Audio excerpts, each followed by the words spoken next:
Hola, que se bendiga, mi nombre es David Espinosa y solamente quiero quitarte un poco de tu tiempo. Estamos en la segunda clase sobre teología y hoy vamos a ver la Trinidad. La palabra Trinidad no aparece literalmente en la Biblia, pero esto no quita que sea un Dios trino el de la Biblia, sino que la misma Biblia alude a un Dios trino. Tertuliano fue uno de los primeros en reconocer y usar el vocablo Trinidad y también el primero en hacer la misma doctrina. Este fue uno de los primeros padres en el siglo II y en el siglo III como Orígenes, también un padre de la iglesia que usaba esta doctrina de la Trinidad. Es como la astronomía, que estudia los astros y cuerpos celestes. Los astros y cuerpos celestes era mucho más antes que se le nombrara un nombre para reconocer o hablar de este tema que es la astronomía. Así la Trinidad existió siempre, solamente fue uno de los primeros padres de la iglesia, Tertuliano, el que encontró una palabra para reconocer que están hablando del tema de la Trinidad. Trinidad, ¿ok?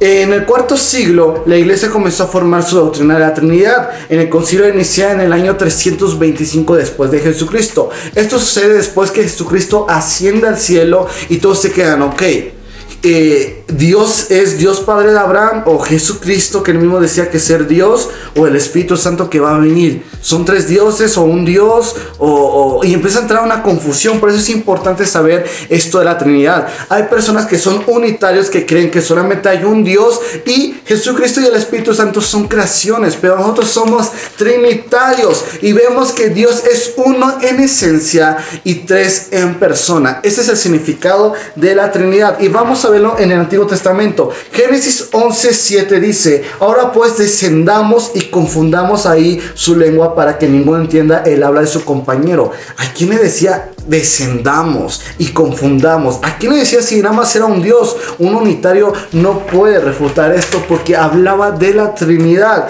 Génesis 1:26 habla: hagamos al hombre. ¿A quién le decía hagamos? También está Isaías 48:16, Isaías 61:1. Ahora vamos con pruebas del Nuevo Testamento. 1 Corintios capítulo 12, versículo 4 al 6. Ahora bien, hay diversos dones, pero un mismo Espíritu. Primera persona de la Trinidad.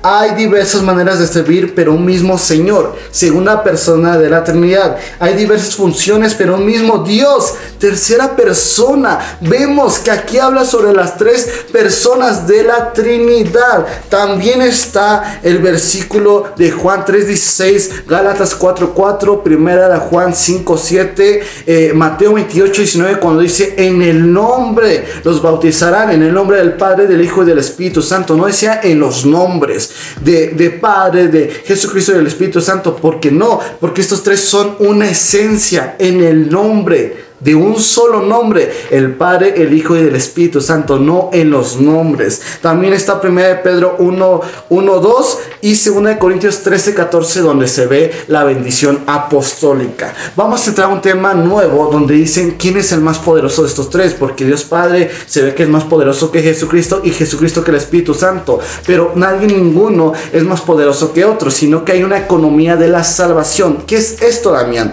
El Padre es el autor de la salvación, porque es el que envía a su Hijo para completarla. Jesucristo es quien la completa a través de su muerte, y el Espíritu Santo nos recuerda y nos revela lo que hizo Jesucristo, o sea, sus palabras. Los tres comparten los mismos atributos y la misma divinidad. Ninguno es más grande que otro. Solamente se ve esto en la Biblia porque ellos tres tienen diferentes funciones en el plan de la salvación con la humanidad.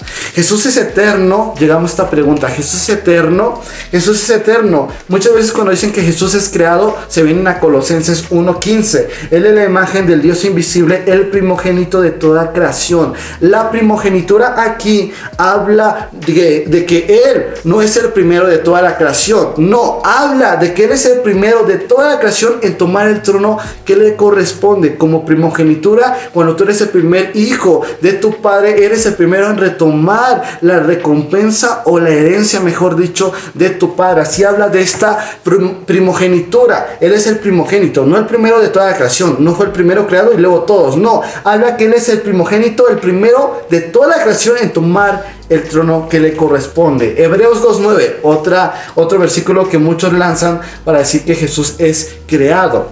Pero vemos aquel que fue hecho un poco menor que los ángeles, a Jesús, pero aquí hay una coma, pero vemos aquel que fue hecho un poco menor que los ángeles. ¿De quién habla? Primera parte, de nosotros. Nosotros fuimos menores creados que los ángeles, y luego dice a Jesús coronado de gloria y de honra, porque nosotros no estamos coronados de gloria y de honra solamente a causa de Jesús. Entonces habla primero de los humanos y luego habla de Jesucristo. Aquí no habla que Jesús es creado, Jesús es eterno.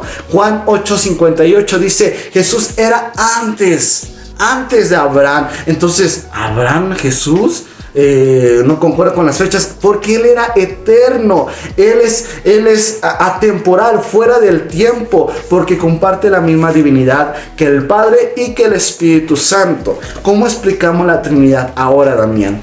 El mejor ejemplo es un triángulo. La esencia, perdón por mi letra, la esencia es Dios. La primera persona de la Trinidad es Padre, luego Jesucristo y luego el Espíritu Santo. Estos tres son la misma esencia, o sea, Dios. Pero estos tres no son la misma persona. Cuando Jesús decía, si me ven a mí, ven al Padre, no hablaba de la persona, sino de la esencia. Y tenemos cuidado con caer en un modalismo, que es una herejía de los antiguos tiempos. Un solo ser en tres modos diferentes y tiempos. En el Antiguo Testamento Dios se presentaba como Padre. Luego en el Nuevo Testamento se presenta como Hijo. Y después en el Pentecostés como el Espíritu Santo. Esto es una falacia, una herejía. No, primero es una esencia repartida en tres personas. Y las tres personas son diferentes. El Padre no es Jesucristo en la persona, pero en la esencia sí. También el Espíritu Santo, cuando vemos en Ananías y Zafira, que dice, no le has mentido a un hombre, sino al Espíritu de Dios, a la esencia de Dios, no a Dios en sí, sino a la esencia de, o sea, cuando digo no Dios en sí, hablo de Dios Padre, sino a la esencia de Dios Padre y de Jesucristo, que es Dios mismo. ¿Sí me entiendes? Entonces, tanto Dios Padre, Jesucristo y el Espíritu Santo son Dios mismo en esencia, pero son diferentes personas. Y esto es la Trinidad. Esta es la segunda clase con Damián Espinosa y nos vemos en la tercera clase. Que Dios te bendiga. No te olvides en suscribirte, compartir este video y mandarte qué tema te gustaría que habláramos en este canal.